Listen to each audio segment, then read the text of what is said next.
ඔයාලේ භාෂාව බෙල්ට් එකයි අපේ භාෂාවෙන් බදපු අපිට බෙල්ට් එක ඕන වෙනවා. ඒක නිසා මේ පාලි භාෂාවෙන් මේ බඳ පටියට කියන හාය බඳලා කියනවා. හාය බඳලා හාය බඳ පටියට කියන බෙල්ට් එකට කියනවා. ඊළඟට මේක දැකලා තියෙනවා. මේක දැකලා තියෙනවා. වික්ෂුන් වහන්සේලා කොහේ ගියත් බණකට පිළිදකට පංචකෝලයකට දානකට මේ මොන එකට ගියත් වික්ෂුන් වහන්සේලා මේක අරගෙනමයි යන්නේ. මේකට අපි කියනවා වටාපිට කියනවා. හරිද? ඒකට මේ පාලි භාෂාවෙන් කියනවා පිටික කියනවා. හරිද? පිටික කියනවා පාලි භාෂාවෙන් කියනවා. මෙතන තියෙනවා වම්ම කණ්ඩායම පත්කඩයක් කියලා කියන්නේ දැන් ඕගොල්ලෝ දෙමාපියන්ට වන්දනා කරද්දී අපිට දෙමාපියන් වන්දනා කරන්නේ. හැබැයි ඔයාලා අවසර පුදුම දෙද්දී ඒ වගේ වන්දනාමාන කටයුතු කරා නිකම්ම කියලා වැදගෙන කරන්නේ. හරිද? අපිට එහෙම බෑ.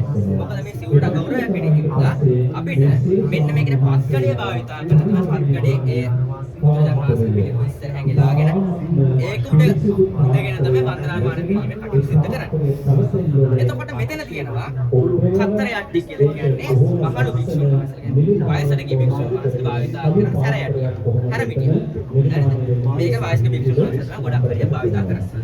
ඊට පස්සේ පිටිපස්සේ උපහානා කියලා කියන එකක් තියෙනවා. ඒ කියන්නේ මිනිබෙඩි සංගල. ඒ කියන්නේ අපි හැමෝම භාවිතා කරන සෙරෙප්පු දෙක. හරිද? ශාස්ත්‍රීය භාෂාවෙන් කියන මිනිබෙඩි සංගල කියලා පාලි භාෂාවෙන් කියන උපහානා කියනවා. ඊළඟට අතන තියෙනවා භික්ෂුන් වහන්සේලා කොහේ ගියත් ඒක සම්ප්‍රදායක් තමයි භික්ෂුන් වහන්සේලා. යන්නේ යන මේ කුඩයක් අරන් යන්නේ. සත්තම් කියලා තමයි කුඩයට කියන්නේ. කුඩේ අරන් යන එක තමයි උන්වහන්සේලා සම්ප්‍රදාය. එතන මේ ටික තමයි දැන් තියෙනවද? හරිද? මේ ටික හරි. පිටිපස්සේ පේනවා ගහක්. මේ ගහෙන් ඔයගලන්ට මේක කියව කියන්න අමාරුයි. ඒක නිසා කෙටියෙන් කියන්න මොකද්ද මේක කියන්නේ කියලා. මේක තියෙන්නේ පාලි භාෂාව ව්‍යාප්ත වෙච්ච විදිය. පාලි භාෂාව මේ රට පුරා ගෙන ගියේ කොහොමද? ඒ වගේම පාලි භාෂාව ව්‍යාප්ත වුණාට පස්සේ ඒ විදිහට මොනවද? ඒ වගේම මේවා ලියපු කතුරුන් වහන්සේලා කවුරුන්ද? ඒ වගේම මේ පොත් වර්ග මොනවද? පොත් දෙන්නේ කොහොමද? ඒ සියලුම විස්තර තමයි මේ ගහේ දක්වලා තියෙන්නේ.